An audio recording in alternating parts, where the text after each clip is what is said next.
Part 2 Reddit.com web link. Green trees, flowing rivers, and an uncovered landscape with just a few clouds drifting across the sky. I was free to wander through the fields, only accompanied by chirping birds and a large mountain range at the horizon.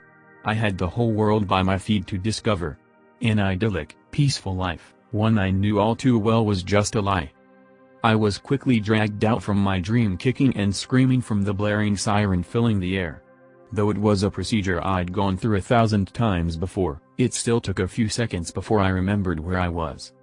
"Stephen, wake up." I heard my wife call with worry in her voice. "The kids," I gasped as I tried to get my brain in gear. "Are they awake?" We jumped half-dressed out of bed and rushed down the hall. Any second spent was a second too much to make sure our kids had been awoken by the siren. An immediate wave of relief washed over me as I saw our two boys running towards us. Though they'd awoken in time, they looked absolutely terrified. "Uncle John won't wake up," Levi said. I shot my wife a worried look. If he hadn't already awoken by that point, we didn't have much time left to save his life. We followed Levi and Victor as they ran to John's room, barging inside. There he lay, oblivious to the excessively loud siren ringing in the background. Though we all knew what was about to happen, I wasn't willingly going to let my own children witness the horrors to come. "Go to the safe room," I ordered. "But I wanna help," Victor begged. "Now!" I yelled. He was only trying to be useful, but he knew better than to question my orders. Without further argument, he led his younger brother to the safe room in the basement. It was an impossibly bright, uncomfortable room designed to keep us awake during the events. Whenever the sirens sounded, we'd rush inside just to wait it out. "Go with them, Joanna. You don't have to be here for this," I said. "I'm staying," she said decidedly. At first we just tried to shake him awake, a futile task. As expected, he didn't even acknowledge our presence. He was trapped in a dream that very well might kill him, and we only had a few moments left to pull him out. In a last-ditch attempt I grabbed onto whatever skin I could and twisted until he bruised. Nothing happened. "The needle," I demanded as I gestured for an emergency pack lying by the bed. Joanna handed it to me, and I proceeded to violently jab it into his thigh. Though they'd never told us exactly what it contained, we knew it caused indescribable pain. It was a measure of last resort to drag people back to consciousness. But John didn't even flinch. "He's not waking up," Joanna said. We were too late. Speechless and out of options, we just stood and braced ourselves for what would inevitably come. Soon thereafter, his abdomen started to split apart as if slashed by a scalpel through butter. Blood spurted out from the newfound orifice, followed by his intestines spilling onto the bedsheets, shredding themselves as they got exposed to the air. By the time John finally drew his last breath, most of what remained resembled poorly ground minced meat. Joanna stood emotionless by my side, too broken to even react. She'd been numbed from the many losses we'd experienced in the past years, and another death was just par for the course. While I had suffered too, the loss of my brother hit me hard. It wasn't until I felt Joanna's embrace before I realized I'd been crying. "Go to the kids," she said. "I'll prepare the room for the sanitation team." Before joining the kids in the safe room, I needed a couple of minutes to get my emotions in check. With the siren blaring non-stop, it was easier said than done. The room itself wasn't much better, with its blinding lights and insanely reflective walls. Just stepping inside was enough to send a surge of adrenaline through my body. No matter how tired we were at that moment, none of us was exhausted enough to fall asleep. "Is Uncle John coming?" Levi asked. I just shook my head in response. "He's gone." To further explain the situation wasn't necessary, because even at the age of 8 and 14 they were well acquainted with the concept of death. Life in Bluefield was one filled with loss, death, and fear. It didn't matter who we were, because any one of us could be next. The only mistake John had made was to fall asleep at the wrong time. But Bluefield hadn't always been a dreadful prison of death and despair. Once upon a time it was a place of wonder, hidden away in a secret valley surrounded by exceptionally tall mountains. With only a small village in the vicinity, it was an oddity in itself that people had chosen to settle down. With its obscurity came the presence of bizarre animals, plants and creatures that didn't exist anywhere else in the world. A magical place, fallen into darkness decades earlier. And since death became a constant inhabitant of our home, it was taken off every map and kept a secret for decades. Had I known how bad it would get, I wouldn't have brought any children into this world. But now that they were there, I'd give my life for them in a second. The sanitation crew arrived within an hour, and quickly boarded up the room. The parts of John's body that remained were put into containment bags and transported to be discarded. Any body left behind after the events could have been a potential vessel, and therefore had to be cremated. Once the kids were safe and distracted within the safe room, Joanna and I retreated to the front porch for some fresh air. It was a beautiful night, all things considered. A pitch black with a starry sky hung above. It was a sight we'd seen many times before, thousands of lights dancing in the infinite void, so full of possibilities. They had been there as we shared our first kiss, and been privy to the moment where we fell in love. But as such they had also been present during the worst moments, and tonight was one of those. "It's never gonna get better, is it?" Joanna asked, barely audible over the siren. I glanced in the direction of the siren. It was coming from an ominous tower in the center of town. Standing 400 feet tall, it was visible from every home. Its origin and original purpose has remained a mystery for over 100 years, and those carrying the secret have long since taken it to their graves. All we know is that when the siren sounds, everyone has to stay awake. Those unfortunate enough to sleep through it are torn to shreds. It's been 2 years since we had a good night's sleep. I don't know how much longer I can keep doing this. If it weren't for the kids. She trailed off. "Please, don't even say it.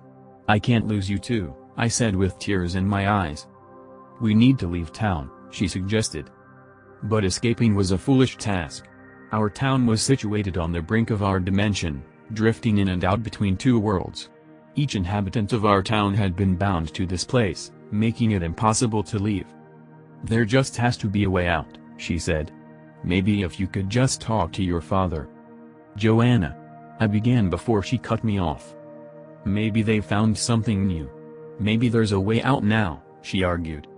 "Even if there was, what makes you think he'd tell me?" I asked. "Won't you just try?" she went on as she looked at me with pleading eyes. I nodded. "Of course I will." Morning light came around with only a couple of hours of sleep. I dragged myself out from the house and headed over to see my father. At that point it had been a good 2 years since we last spoke, but as the mayor of our little town he might have had answers the rest of us didn't. If there was a secret way out, he'd know about it. Those who took it upon themselves to find exit points never made it far. Their bodies would fall apart as they got close to the border. As their limbs fell off and their skin turned to dust, they'd never stop screaming. Not until every part of their being had been taken apart, were they allowed to die. It was a quiet day once the siren had fallen silent. Those smarter than myself all stayed at home and got some much needed rest. We usually only got 3 or 4 hours between each event, and we had to use them wisely. But after seeing John die before my eyes, I just couldn't bring myself to close my eyes. Instead I decided to seek out my father. City Hall was located pretty much directly next to the siren tower, causing most of the community to keep their distance. Even before the events started, the place radiated an eerie aura, as if the entire structure didn't belong in our world. Not a soul could be seen roaming the area, and the only other person by the entrance was the middle-aged receptionist working during the silence. I knew the man fairly well, but due to his work we hadn't seen each other in 2 years. Just my presence at City Hall prompted a confused look from the man. "Stephen?" he asked. "What are you doing here?" "Hey, Devin. I need to speak to the mayor." "You know I'm not supposed to let you in," he said coldly. "Not after what happened." He looked sick, undoubtedly a result of pure exhaustion. His clothes looked a couple of sizes too big, and his frame seemed emaciated. It was a common sight among the town's inhabitants, a result of chronic sleep deprivation. But something else was bothering him, I could tell by the worried look in his eyes. "What happened?" I asked. He wore a look of despair, and the weak facade he wore cracked as soon as I asked the question. He wasn't allowed to tell me what was going on behind closed doors, but the rules hardly mattered to men on the brink of death. "We lost our supply line," he said after a moment of hesitation. My heart sank as he uttered those words. The supply line had been our only source of outside contact for the past decade, serving as a bridge between our town and a satellite village. While we had no direct contact to the people there, they'd leave food and materials just outside the border, in the one location we could pick it up without risking our own lives. The only means of communication was through an ancient telegraph station. Attempts have been made to ask for help beyond supplies, but someone outside our town has been suppressing them. What happened? He began. It's happening to them too. They'd been mentioning strange deaths during the past couple of months. Last week they just stopped responding. He then looked up at me with pleading eyes. Please, Stephen. You can't tell anyone about this. God knows what would happen if people found out. Carrying the secret would be a burden, but I knew he was right. Without discussing the matter any further, I just asked to see my father. I'm gonna let you through, he said. But I haven't seen him in 3 days. He locked himself inside and threatened to shoot anyone that knocked on the door. Be careful, Stephen, he's not himself. I didn't like him even when he was himself, I mumbled as I walked deeper into the dilapidated building. The vacant building produced a tragic atmosphere.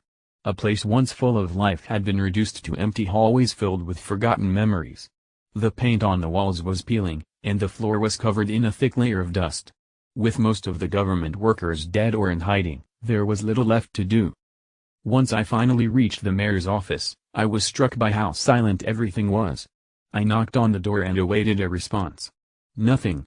I had expected yelling or even gunshots, but instead I was met with deafening silence. Dad, I called out as I knocked on the door. It's me. We need to talk. Again, no response. All right, I'm coming in. It came as no surprise that the door was locked, but these ancient things were easy enough to pick. I just stuck my own key inside, wriggled it around until it connected, then I turned the handle. Upon entry I was assaulted by the stench of rotten metal filling the room. And there he sat behind his desk, my father with a hole in the head and his brain splattered across the wall. He even clenched onto the gun he'd used, an old gift he'd inherited from his own father. It was a wartime weapon that had seen one too many victims. I just stood frozen before his rotting body, not able to conjure up any real emotions. I only felt ashamed that my first thoughts leaned towards the waste of a precious bullet rather than the loss of human life, family even. But as much as I hated my father, he was a strong, stubborn son of a bitch. Suicide wasn't his style. Only then did I notice the writing on the walls around the room. They were a bunch of hastily written phrases, barely legible. I have seen what lies beyond. I know what kills them, followed by I won't let them get me, written over and over again. On the desk lay a notebook with the same, repeated phrases.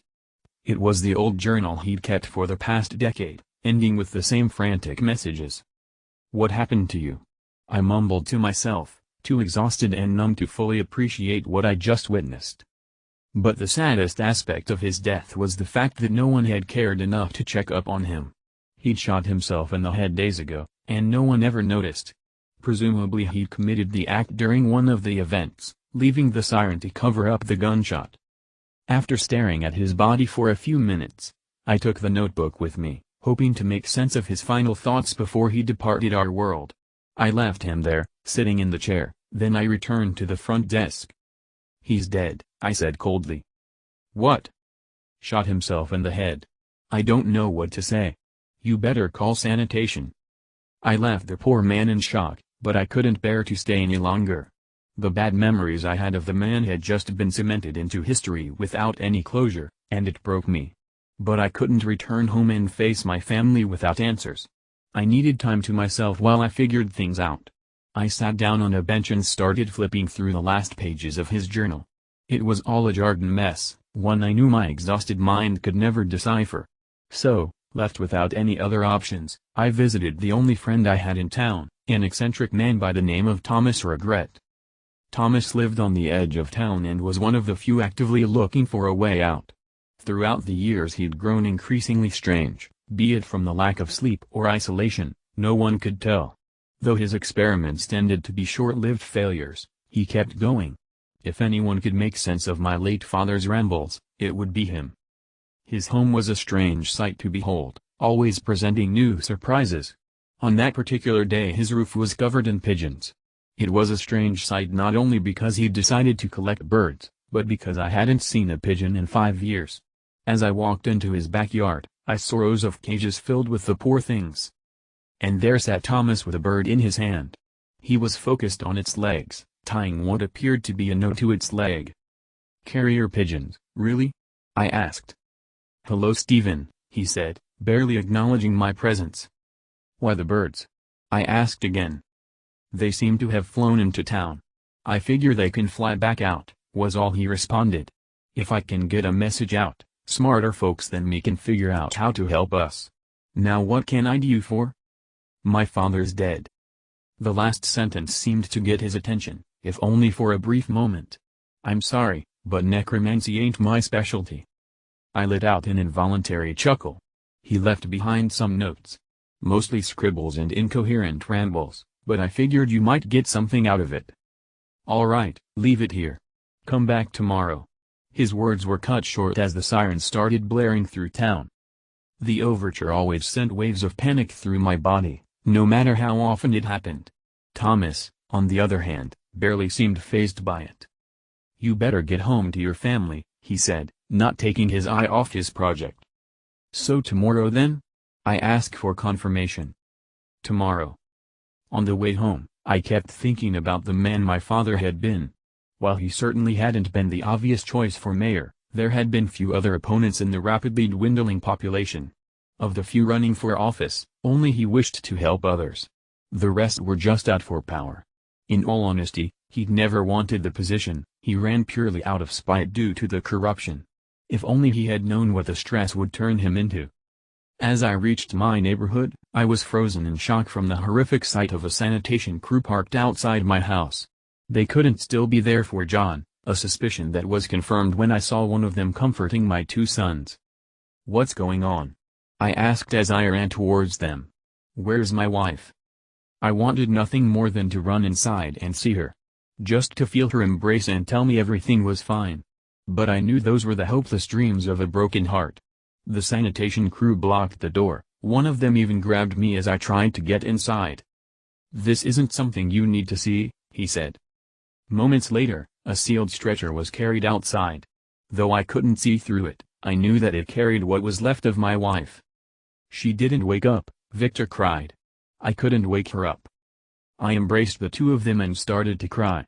There we sat as the sanitation crew cleaned up, none of us able to process what had just happened.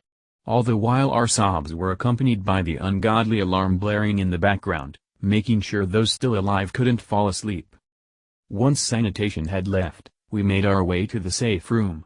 There we sat in silence as we mourned our loss. A day passed and the alarm kept blaring. I felt my eyes grow heavy, but did our best to keep each other awake. But by the end of the second day, we knew something had gone horribly wrong.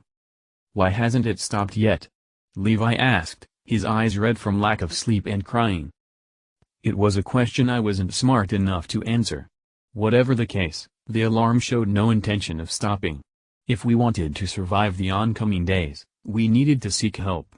In times of emergency, there was a meeting point at the outskirts of town. It was as far away from the siren as one could get without crossing the border. On the rare occasion that 2 days passed without rest, they handed out injections designed to keep the population awake. It was a risky strategy, killing more than a few, but it was still the safer option. Already as we stepped outside, we were met with a horrific sight. Our neighbor had fallen asleep on his lawn, passed out from pure exhaustion. His chest had been split open, and his lungs had been ripped out, the various lobes separated and tossed across the ground. "Don't look at him," I said as I tried to shield my sons from the sight. From there the streets were mostly barren. We met up with a few other survivors, each of them too tired to talk to us. We were all on the brink of collapse, but we kept on fighting, just hoping to find rescue at the emergency point. We're going to Thomas' regret on the way there, not to look for a way out, but to get a message across the border using one of his carrier pigeons. It has been almost 3 days since we last slept. I'm not sure how many are still alive, or if we'll even make it past tomorrow. So I'm hoping someone finds this note and spreads its message. We are dying, please help us. www.facebook.com web link xwww.reddit.com web link.